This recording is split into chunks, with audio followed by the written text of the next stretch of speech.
এই মুহূর্তের সবচেয়ে বড় খবর, রেজিনগরে পৌঁছলো বিশাল পুলিশ বাহিনী। মুখ্যমন্ত্রী শুভেন্দু অধিকারীর অ্যাকশন ফরওয়ার্ড নীতির পরে এবার বড়সড় অ্যাকশনের পথে মুর্শিদাবাদের জেলা পুলিশ এবং প্রশাসন।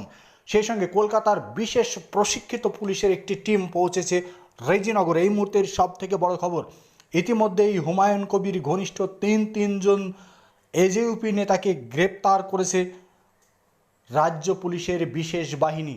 এই মুহূর্তের সবচেয়ে বড় খবর, ইতিমধ্যেই হুমায়ুন কবিরকে গ্রেপ্তার করেছে রাজ্য পুলিশের বিশেষ বাহিনী। হুমায়ুন কবির বিরুদ্ধেই অ্যাকশন ফরওয়ার্ড নীতির নির্দেশ দেওয়ার সঙ্গে সঙ্গেই রেজিনগর জুড়ে বিশাল পুলিশ বাহিনী।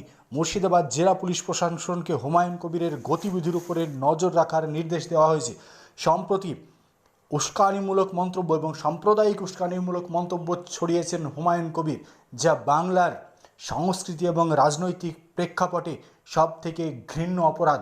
সেই ঘৃণ্য অপরাধের কারণেই এবার মুখ্যমন্ত্রী শুভেন্দু অধিকারী বড়সড় পদক্ষেপ নেওয়ার ইঙ্গিত দিলেন।